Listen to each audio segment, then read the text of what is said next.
जय हिंद। मेरा नाम है रोहित सिंह। अभी तक आपने अपने चैनल टॉप 5 करंट अफेयर्स को सब्सक्राइब नहीं किए हैं तो सब्सक्राइब कर ले और बगल के बेल आइकन को प्रेस कर दे। आज है 13 सितंबर 2025 और 13 सितंबर 2025 से जुड़े जितने भी करंट अफेयर्स हैं उसमें से आपके लिए टॉप 5 करंट अफेयर्स जो एग्ज़ाम के दृष्टिकोण से काफ़ी ज़्यादा महत्वपूर्ण होती है वो ऐसा प्रश्न हम आपके लिए लाए हैं। बस आपको कुछ नहीं करना है, बस आपको सिर्फ नज़र बिस्तर पे आँख खुलते ही ये वीडियो देखने की हैबिट डाल लेनी है, क्योंकि अभी किसी भी एग्ज़ाम में करंट अफेयर्स की बहुत ज़्यादा भूमिका रहती है। तो आप ये ज़रूर देखिए और बता दें कि बहुत सारे ऐसे स्टूडेंट होते हैं जो वीडियो तो देखते हैं बट सब्सक्राइब और लाइक नहीं करते हैं। तो एक लाइक आप लोग ज़रूर कीजिए, क्योंकि एक लाइक से एक मोटिवेट बनता है। एक लाइक एक सब्सक्राइब करने से आपका तो कुछ नहीं बिगड़ता, बट थोड़ा मेरे में एक डिमोटिवेट होता है। तो आप एक लाइक और सब्सक्राइब करेंगे तो इससे एक मोटिवेट बनता है। तो चलिए तो फिर शुरू करते हैं। और ये वीडियो हम रोज़ डालते हैं, अप्रोक्स 5 से 6 बजे के बीच ये वीडियो सुबह में डल जाती है। ठीक है, तो बस आपको सुबह उठते ही बिस्तर पे नज़र खुलते ही ये वीडियो देखने की हैबिट डाल लेनी है। तो इम्पोर्टेंट देखते हैं और इससे जुड़ी इम्पोर्टेंट फैक्ट्स भी हम लोग देखेंगे। चलिए, तो पहला प्रश्न है, हाल ही में विश्व आत्महत्या रोकथाम दिवस कब मनाया गया है?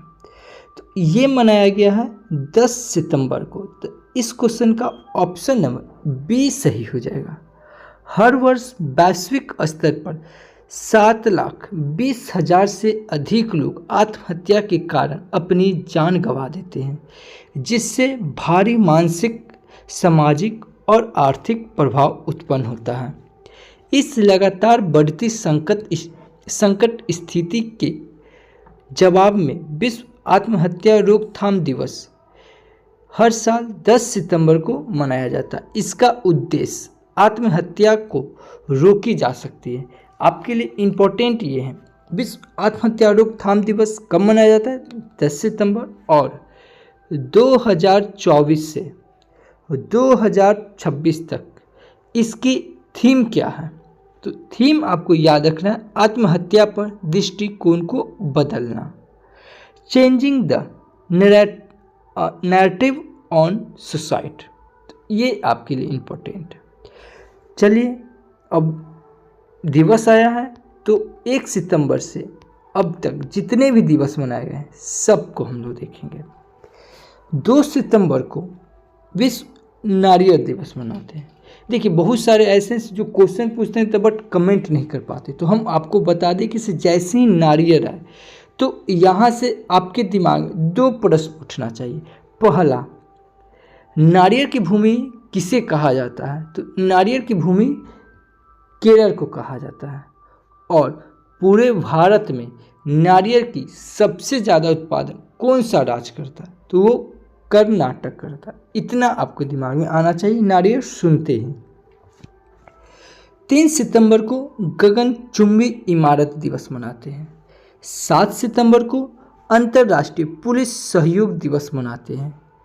8 सितंबर को विश्व साक्षरता दिवस और साथ में विश्व फिजियोथेरेपी दिवस भी मनाते हैं। 9 सितंबर को शिक्षा को हमले से बचाने के लिए अंतर्राष्ट्रीय दिवस मनाते हैं। आपको बता दें कि अभी पीईटी का एग्ज़ाम हाल ही में हुआ, उसमें से ये पहला प्रश्न पूछा गया था। पीईटी के 6 सितंबर के फर्स्ट शिफ्ट में ये प्रश्न पूछा गया था, विश्व उपभोक्ता दिवस कब मनाते? तो ये 15 मार्च को मनाते। 6 सितंबर को सेकेंड शिफ्ट में पूछा गया था, विश्व पर्यटन दिवस कब मनाते हैं? ये 27 सितंबर को मनाते हैं। और पीटी के ही एग्ज़ाम में 7 सितंबर फर्स्ट शिफ्ट में पूछा गया था, अंतर्राष्ट्रीय ओलंपिक दिवस कब मनाते हैं? ये 23 जून को मनाते हैं। और पीटी के एग्ज़ाम में ही 7 सितंबर को सेकेंड शिफ्ट में पूछा गया था, राष्ट्रीय बालिका दिवस कब मनाते हैं? तो ये 24 जनवरी को मनाते हैं। और पीईटी के एग्ज़ाम में ही सेकेंड शिफ्ट में पूछा गया था, अंतर्राष्ट्रीय बाघ दिवस कब मनाते? तो ये 29 जुलाई को मनाते हैं। अप्रोक्स ये पूछा हुआ क्वेश्चन है, इसलिए काफ़ी ज़्यादा इम्पोर्टेंट हो जाता है। इसे किसी अदर एग्जाम में पूछने की ज़्यादा संभावना बन जाती है। तो जब भी दिवस आएगा तो हम लोग इसको रिकॉल करेंगे। चलिए अगला प्रश्न की ओर। हाल ही में केंद्र सरकार ने बाढ़ प्रभावित किस राज्य के लिए 1600 करोड़ रुपए की राहत की घोषणा की है? तो ये पंजाब सरकार ने। तो इस क्वेश्चन का ऑप्शन नंबर सी सही हो जाएगा।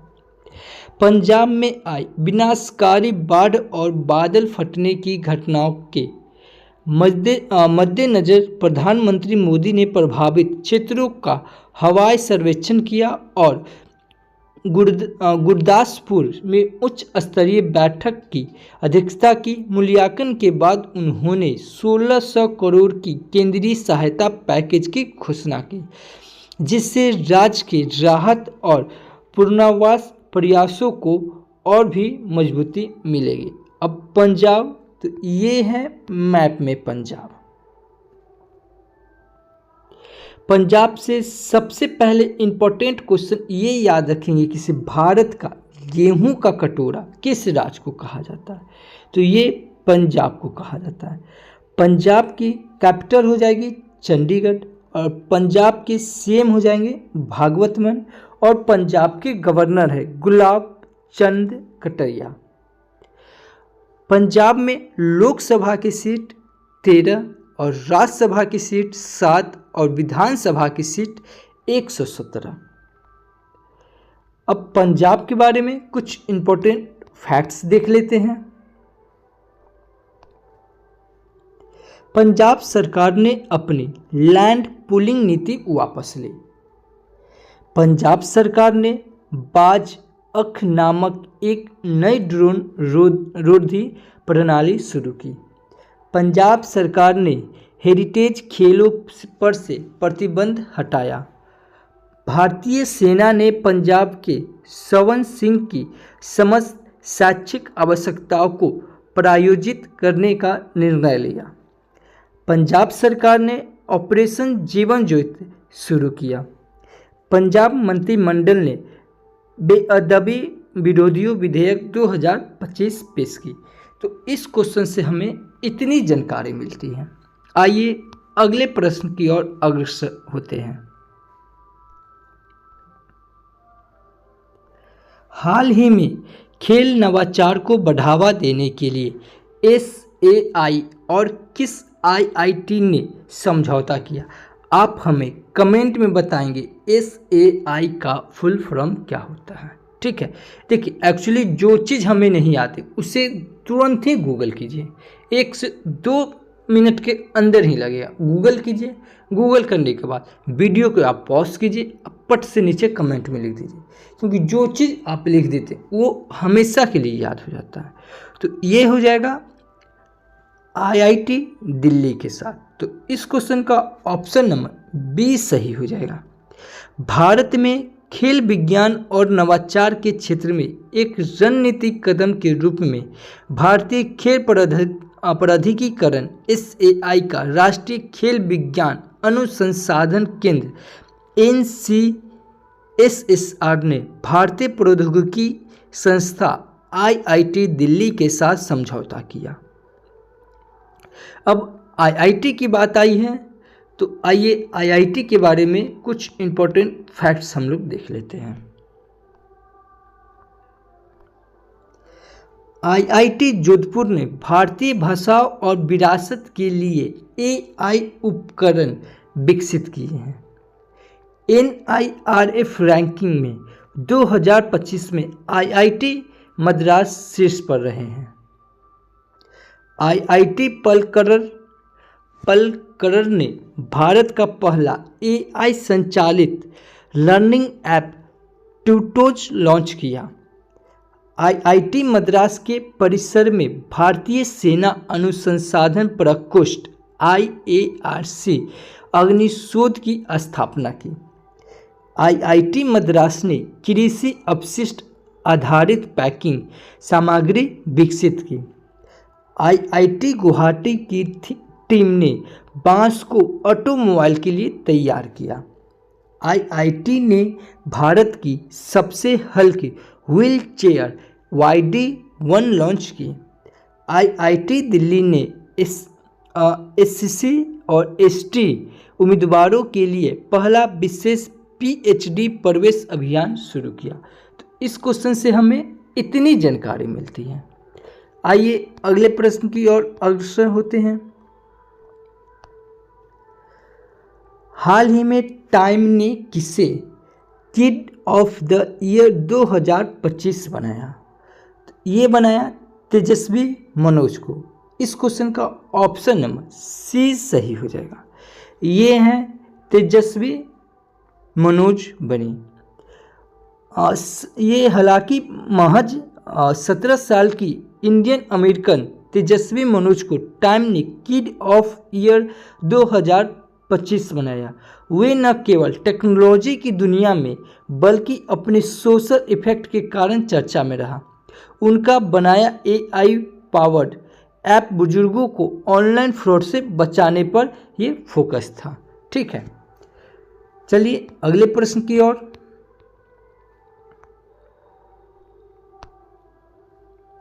हाल ही में RBI किसके सम्मान में विशेष सिक्का जारी किया? तो ये आप इनको पहचानते होंगे, भूपेन हजारिका। तो इस क्वेश्चन का ऑप्शन नंबर बी सही हो जाएगा।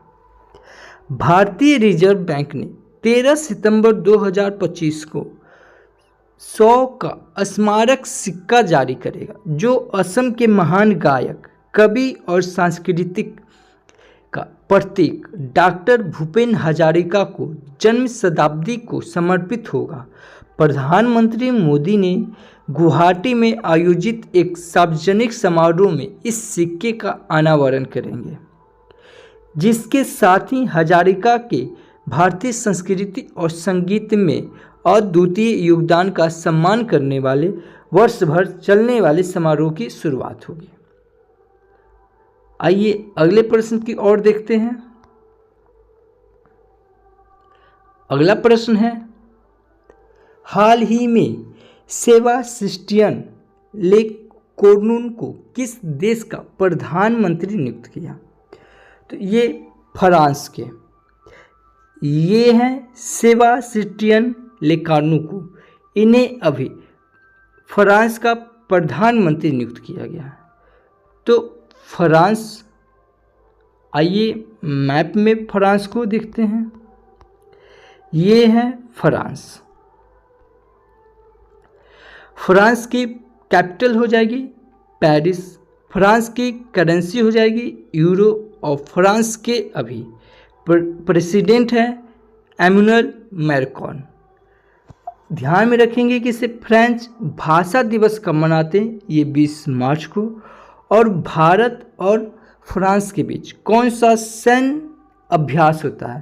तो ये शक्ति अभ्यास होता है। ये इम्पोर्टेंट, ये सब हम लोग स्टैटिक जीके का सीरीज में कवर किए हैं। अगर यदि आप हमारे चैनल RSR हॉट टेक से नहीं जुड़े हैं तो वीडियो के डिस्क्रिप्शन में लिंक दिया हुआ है, वहाँ से आप जुड़ जाइए।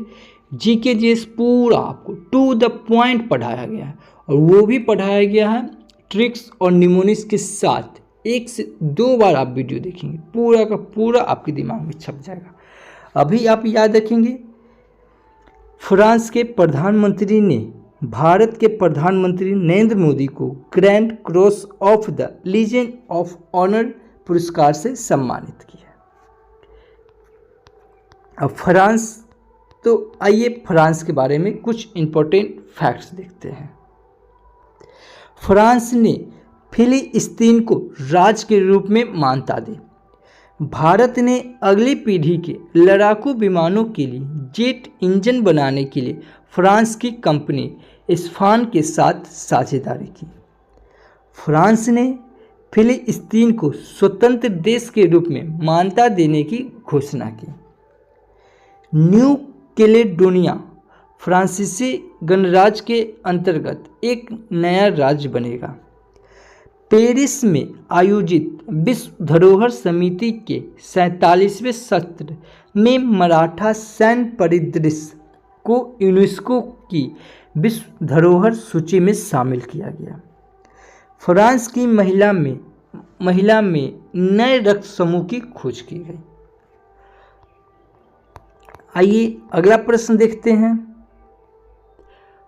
हाल ही में भारत ने किसके साथ मन्नार आपातकालीन देखभाल इकाई के लिए समझौता ज्ञापन पर हस्ताक्षर किया है? तो ये भारत ने श्रीलंका के साथ किया। तो इस क्वेश्चन का ऑप्शन नंबर सी सही हो जाएगा। अब श्रीलंका, तो ये है मैप में श्रीलंका। श्रीलंका की राजधानी कोलंबो और करेंसी हो जाएगी श्रीलंकन रुपयन, और श्रीलंका के पीएम हरिनी अमरसूया और प्रेसिडेंट है अनुरा कुमारा दिसानायक। बस भारत और श्रीलंका के बीच कौन सा सैन्य अभ्यास होता है? तो ये मित्र शक्ति होता है। तो ये याद रखेंगे, मित्र शक्ति। भारत और श्रीलंका के बीच कौन सा सैन्य अभ्यास? तो मित्र शक्ति। अभी हाल ही में प्रधानमंत्री को श्रीलंका के मित्रा विभूषण से सम्मानित किया गया। तो ये इम्पोर्टेंट रखता है। अब श्रीलंका, तो आइए श्रीलंका के बारे में इम्पोर्टेंट फैक्ट्स हम लोग देख लेते हैं। पर्यटन को बढ़ावा देने के लिए श्रीलंका ने 40 देशों को निःशुल्क वीजा देगा। श्रीलंका में अशोक स्तंभ की प्रतिकृति का अनावरण किया गया। 3 दिवसीय कठपुतली महोत्सव का उद्घाटन कोलंबो में हुआ। श्रीलंका में भारत की सहायता से बने 90 आवासों का उद्घाटन किया गया। श्रीलंका ने भारतीय सहयोग से हिंदी पाठ्यक्रम शुरू किया गया। वार्षिक कटारागामा इस्लाम महोत्सव श्रीलंका में मनाया गया। पोसोन पोया उत्सव श्रीलंका में मनाया गया। बंगाल की खाड़ी में उठ रहे चक्रवात शक्ति को श्रीलंका ने नाम दिया। आगे देखेंगे, आपका कल का जो प्रश्न था, जो वीडियो के लास्ट में जो प्रश्न पूछे थे, हाल ही में किस देश के प्रधानमंत्री ने चुनाव में मिली हार के बाद इस्तीफा दे दिया? तो ये जापान। आज का प्रश्न है आपके लिए, हाल ही में 2025 यूएसए ओपन एकल खिताब किसने जीता? तो इसमें से आप जो भी सही आंसर है उसका आप कमेंट में करेंगे। नहीं जानते आंसर गूगल करेंगे। गूगल करने के बाद लास्ट में वीडियो के अंत में जरूर लिखेंगे। बता दें कि इसे हमारा एक चैनल है RSR हॉट ट्रिक्स, ठीक है। यदि आपका जीके जीएस कमज़ोर है तो आप हमारे चैनल से जुड़ जाइए। आपको इसमें ट्रिक्स और निमोनिक्स के साथ पढ़ाया गया है। इसका लिंक वीडियो के डिस्क्रिप्शन में दिया हुआ है। अभी जो हम लोग का सीरीज चल रहा है 1 डे 1 चैप्टर, जिसमें बायोलॉजी हम लोग चला रहे हैं। ज्ञान बिंदु के फुल नोट्स सब्जेक्टिव हम लोग देख रहे हैं। 1 डे 1 चैप्टर बायोलॉजी में टोटल 80 चैप्टर हैं, जो अभी हम लोग 5th चैप्टर तक कंप्लीट कर चुके हैं।